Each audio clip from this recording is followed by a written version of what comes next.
Husband ஒருத்தர் வெளியில் அதாவது ஒர்க் முடிஞ்சு வர்ற நேரம் ஃபர்ஸ்ட் இது வந்து நான் லேடி சொல்லக்கூடிய சில டிப்ஸ் சரியா.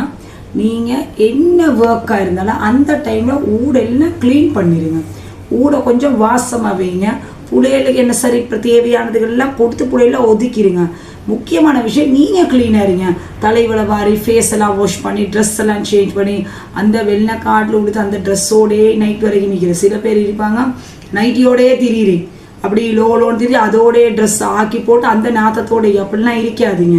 ஏன்னு சொன்னால் வெளியுலகத்தில் அவங்க போகிற நேரம் ஆஃபீஸில் நிறைய பாப்பல அழகாக இருப்பாங்க சரியா.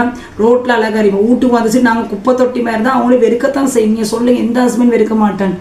அது மட்டும் இல்லை லேடிஸ் நாங்களே இருக்கிறோம்.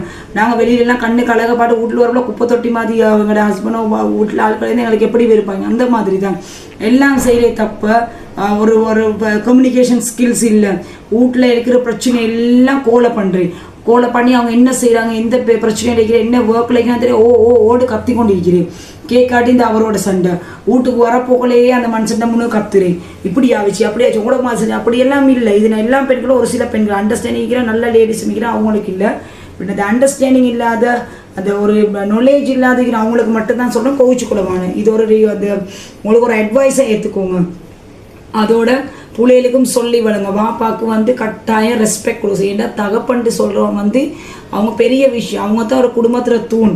அவங்க எல்லாட்டையும் ஃபேமிலியே இல்லை. ஒரு ஒய்ஃபுக்கு கட்டாயம் ஹஸ்பண்ட். அதனால் ஊடுகளை ஒழுங்காக க்ளீன் பண்ணி நீங்கள் க்ளீனாக இருந்து நேரம் வாசமாயிருங்க. ரோட்டில் இருக்கிற ஹஸ்பண்ட் வீட்டில் எங்களே தேடி வர்ற மாதிரி இருக்கணுமே தவிர வீட்டோட்டு போனாலே நிம்மதியமாக வீட்டுக்கு வந்தால் தூங்க மட்டும்தான் அவன் அப்படின்னு நினைக்கிற அளவுக்கு வாழாதீங்க.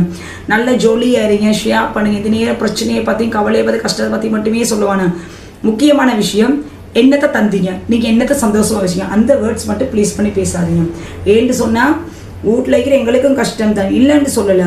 ஆனால் வெளியில் போனால் அவங்களுக்கு கஷ்டம் கூட. ஏன்னு சொல்லுங்க.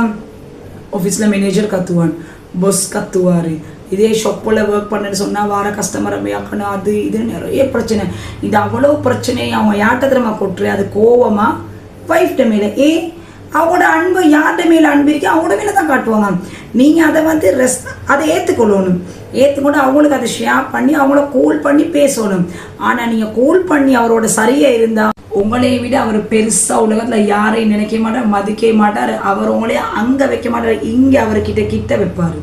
அதனால் அவங்கள்ட்ட அவங்களோட உமா ஏசுறது, அவங்களோட தங்கச்சி ஏசுறது, அவங்களோட ஃபேமிலி அது உங்களுக்கு தேவையே இல்லை. உங்களுக்கு என்ன தேவை, உங்களோட ஃபேமிலியை ரன் பண்ண என்ன தேவை, உங்களோட தேவைகளை மட்டும் சொல்கிற மாதிரி கூலாக சொல்லுங்கள். அப்படி இப்படி நீங்கள் என்னத்தை செஞ்சீங்க என்னத்தை பார்த்தீங்க என்னத்தை வச்சிங்கன்னு சொல்கிறது ஆண்களுக்கு கோபம் வரக்கூடிய ஒரு விஷயம் தெரியுமா. யோசிப்பாங்க நான் என்னத்தை பார்த்தா நீ இப்படி தான் சொல்கிறேன் நான் பார்க்காமே விட்டுறேன் அப்படின்னு யோசிப்பாங்க. அதனால் நீங்கள் என்ன செய்யுங்க, வீட்டுக்கு தேவையான வேலைகளை நேரத்தோட செய்யுங்க. நேரத்தோட எழுப்புங்க, ஆக்குங்க, அவிங்க, வீடெல்லாம் பசதாக க்ளீன் பண்ண, வார விசிட்டர்ஸை சரியாக கவனிங்க. சாப்பாடு வெள்ளைக்கால் அவருக்கு தேவைண்டா ஆக்கி கொடுத்து அவரை பவளைக்கு கொடுத்து அனுப்புங்க. அப்படி இல்லையா ஒரு பிக்மியை போட்டு கொடுத்து அனுப்புங்க. சந்தோஷப்படாடி என் ஒய்ஃப் வந்து இனி எவ்வளோ கேர் பண்ணுறா. அப்போ ஒரு இடத்துக்கு ஒரு அவுட்டுக்கு போனாலும் ஒரு ஃபாரினுக்கு போனாலும் அவங்களுக்கு உங்களே தான் மைண்டில் நிற்கணும். அப்படி ஒன்றுமே செய்யாமல் சும்மா பேண்டு இருந்து போட்டுட்டு அதுக்கப்புறம் சொல்கிறேன் அவரை பார்த்தாரு இவோட போனால் அது செஞ்சோம் அதுதான் நடக்கும். ஏன்ட்டு சொல்லுங்க. நாங்கள் பர்ஃபெக்ட் இல்லை, நாங்கள் பர்ஃபெக்ட் இல்லை, அது அப்படி தான் நடக்கும். அது மட்டும் இல்லை நாங்கள் வந்து கொஞ்சம் பிரச்சனையாக இருந்தால் இன்னொருத்தி வந்து அந்த இடத்த பூந்துருவோம். உங்களுக்கு விளங்கிச்சா. அதனால் எப்படியும் ஹஸ்பண்டோட இப்படி இருங்க, இப்படி ஃபிட்டாக தெரியும் கொஞ்சம் கூட எப்படிவோம். அதே மாதிரி தான் ஹஸ்பண்ட் மார்களுக்கு சொல்கிறேன். அடுத்த என்ன மோட்டிவேஷன் வரும் ஹஸ்பண்ட் மார்களுக்கு வைப் எப்படி கேர் பண்ணுறது சரியா. அதனால் நீங்கள் வந்து உங்களுக்குள்ள வர்ற லைஃப் வந்து இப்படி வச்சுக்கோங்க. உங்களோட அந்தரங்கமான விஷயங்களை வந்து யாருக்கும் ஷேர் பண்ண வேணும்.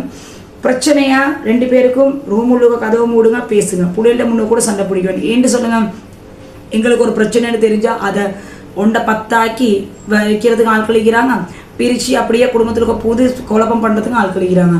நீங்கள் ரிக்வஸ்ட்டாக சொல்கிறது அவர்கிட்ட போய் சேரும் ஓடரா. உங்களுக்கு பிரச்சனையை நீங்கள் பேசுங்க. தூதுவர் வச்சு பேசுகிற வேலை வச்சுக்கொள்வானு. அது நிறைய லைஃப் வந்து டிவோர்ஸாக போகிறே அப்படி தான். உங்களுக்கு விளைச்சா பண்ணி ஷேப்பாகி வாழுங்க, சந்தோஷம் வாழ. அந்த புள்ளையில் வாழ்ற போல் உங்களையும் அந்த உம்மா அப்பா ரோல் மாடலாக நினச்சி வாழும். நாங்கள் இந்த நேரம் கரன்னு இருந்தாக்கா புள்ளையில் வந்து அதை வெறுத்து போய்த்திரும்.